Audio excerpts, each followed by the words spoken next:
A businessman determined to keep his wife from working herself to the bone gambles on 1,000 Texas Longhorns making it to Virginia City, Montana to make their fortune. This is the Ranch Girl Reads podcast for ranch gals who want to read stories that capture the realities of life outside the city limits. Many books are either unrealistic Western romances or action packed adventures that aren't rooted in what real life is like. You want fresh stories without spending hours sifting through the ones that don't fit the bill. I've been there. I'm here to introduce you to stories you can put on your backlist to share with your friends. I'm your host, Sequoyah Branham, author of award winning contemporary fiction In the Company of Cows and In Between Pastures. For today, let's dive into 1,000 Texas Longhorns by Johnny Boggs. And here is our summary of the story. A powerful, trailblazing adventure inspired by the harrowing true story of the 1866 cattle drive from Texas to Montana and the legendary man who dared the impossible. The Civil War is over. The future of the American West is up for grabs. Any man crazy enough to lead a herd of Texas Longhorns to the north stands to make a fortune and make history. That man would be Nelson Story. A bold entrepreneur and miner, he knows a golden opportunity when he sees one. But it won't be easy. Cowboys and bandits got guns, farmers got sick livestock, and the armies got their own reasons to stop the drive. Even worse, Story's top hand is an ornery Confederate veteran who used to be his enemy. But all that is nothing compared to the punishing weather, the deadly stampedes, and the bloodthirsty wrath of the Sioux. It is the incredible saga of a man named Story, a true legend of the Old West, and the ever-beating heart of the American dream. Johnny Boggs has done a great job with this book. As several of the books that I've reviewed so far, Johnny uses a large cast to make this story come to life. We have Nelson Story as our main character, and while he is a hard man, there's such a clear picture painted of why he is who he is. Um, the more the story unravels, the more that I found myself rooting for Nelson and his cause for the whole journey in and of itself. His wife, on the other hand, I found myself drawing away from a touch as the story went on.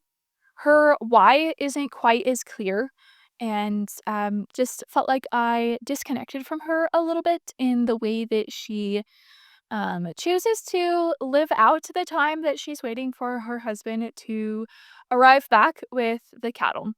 Um, as someone whose husband is occasionally gone for just a mere night or two, I can imagine what it would have been like to spend months and months away from him and how you have to craft your own life without him for the time being. I just didn't find myself rooting for the way that she went about that, I guess.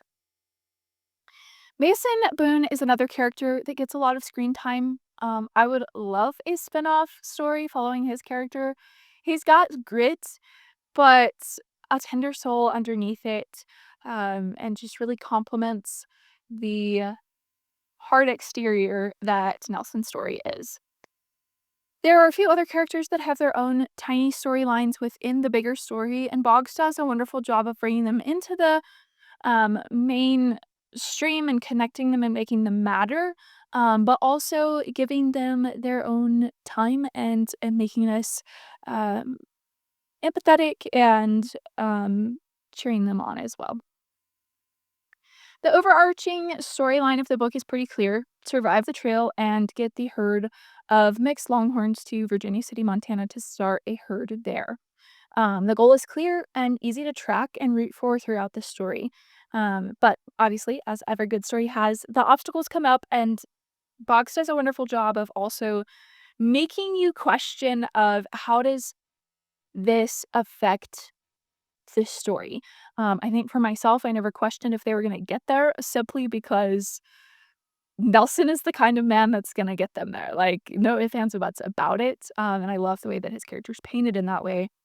But these obstacles really made me question of like, in what state are they gonna get there, and how does that affect um the cast as a whole, but people like Nelson especially, because we do get hints of how these events affect him deeply, and that's really special to see that side of him, like I said, after seeing the hard man that he can be.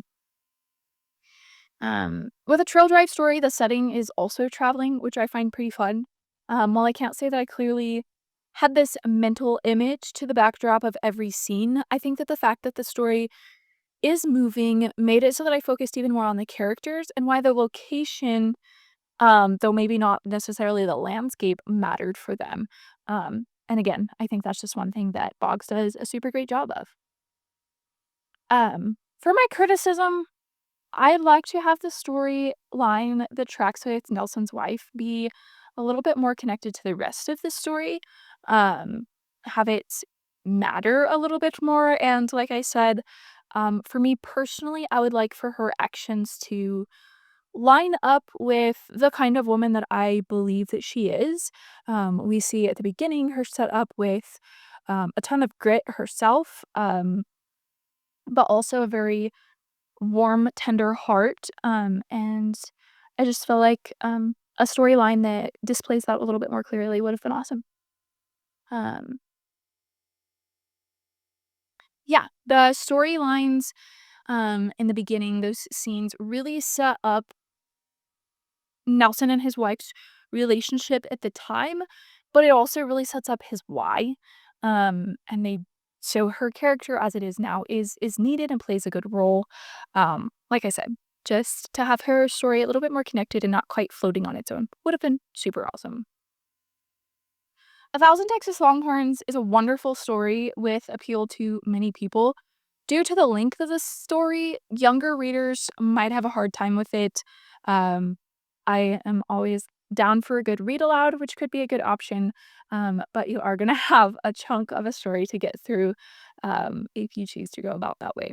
Either way, it's a great story.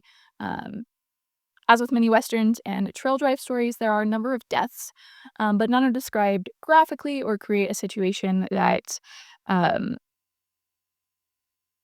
I feel need to be warned about. And now for a small quote. They did not speak for a quarter mile. Story said, I also learned this. The Gatlin Valley would make fine cattle country, ranching, and a man needs at least a bull and a cow to start a ranch. Boone let out a long breath. Here's what I know about you. You have balls and ambition. I don't know about brains. Story glanced at Boone. Here's what I know about you. You're tougher than a cob with a head of granite, but you lack vision. I think that small, tiny little scene shows very clearly the dynamic between Boone and Story, and sets them up just so well. Their characters alone, but also together, just create such a good um, mix of humor and drive for the story as well. A Thousand Texas Longhorns is available in ebook, print, and audiobook. This one I have read the physical and the ebook versions. The ebook has a little bit funny formatting of some of the words that would be on signs in the story, but it doesn't take away from the story no more often than they appear. If you've enjoyed this episode, be sure to leave a review wherever you listen to podcasts and send this episode to a friend. Word of mouth is the top way that both podcasts and books reach new people to enjoy them. For a bite sized introduction to a story set deeply in the ranching lifestyle of West Texas, hop on over to my website for your free first chapter of In the Company of Cows. And now for a little bit of what I have been chewing on recently. Recently, I've had the blessing of getting to day work on some ranches with my husband. It's been a huge joy just to get outside and get horseback. And I even got to take my mare. She's 5, but she hasn't been in a pasture working cattle very much. And I was so impressed with her.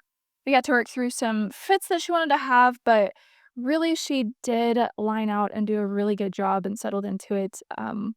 There is nothing like a job for a young horse. So it was really great to do that.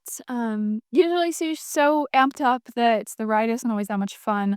So it was so nice to make a big circle and get to the pens and have her just walk and stand quietly with her head down and slacken the reins. So I'm looking forward to many more working girl days on SB. And if you're And if you recall the main character from the first book that I reviewed, um, Hot Iron by Elmer Kelton, his name is SB Norwood, and that is where I got my mare SB's name. So, fun little tidbit. Until next time.